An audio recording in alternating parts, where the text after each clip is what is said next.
and that was my thought about your tweet, Ian, when you first put it out, was, well, I find humanist celebrations, whether it be for marriages or deaths or whatever, quite empty and platitudinous. Now, that may just be where I'm coming from, but when someone says, oh, we're all made of stardust and, that has some significance, or as Andy said, we'll all live on in each other's memories, I think, actually, I find that quite empty and platitudinous. It doesn't really mean anything to me. I find something, and again, I'm coming from a position as a Christian, I find something far more substantial in the kinds of scriptures that were preached and quoted at the Queen's funeral, because it feels like something like meaningful. It feels, whereas I find just saying we're all made of stardust and you'll end up being someone's tuna on a in their sandwich or something and be part of their body or whatever it is, I don't know, it sounds lovely and poetic until you actually kind of think, okay, but does it? Do you know what I mean? Have you guys got anything better when it comes to the emptiness and the platitudinousness? I mean, you said you wanted it to be more human, and I fully get that. I fully get that, investing a kind of personal element to it.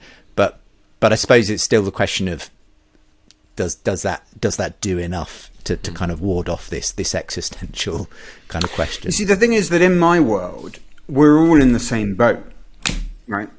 Because in my world, it's you die. Okay, and when you die, you're dead.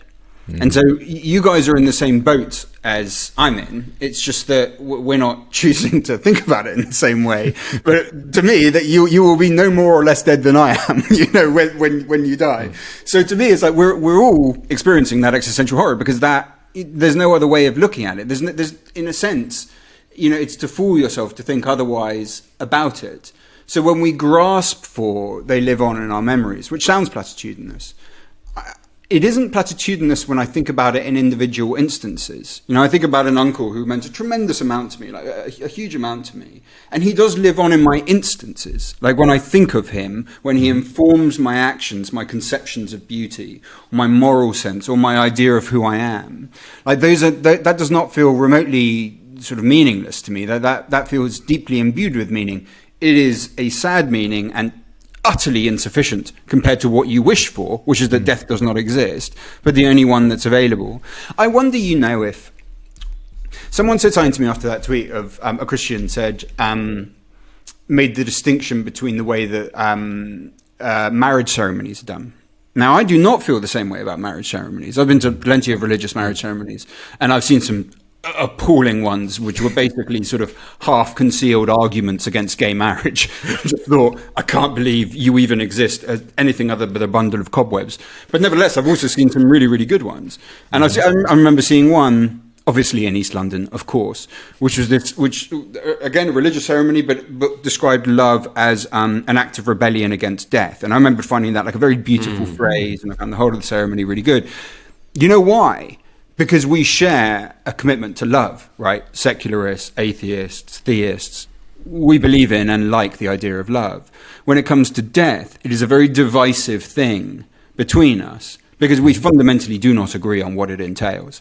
And while that's the case, I suspect that we will always be in this position where I will hear your stuff and think it's platitudinous, and you'll hear my stuff and think it's platitudinous, because we just have a very, very fundamental, existential, if you will, disagreement on what death is.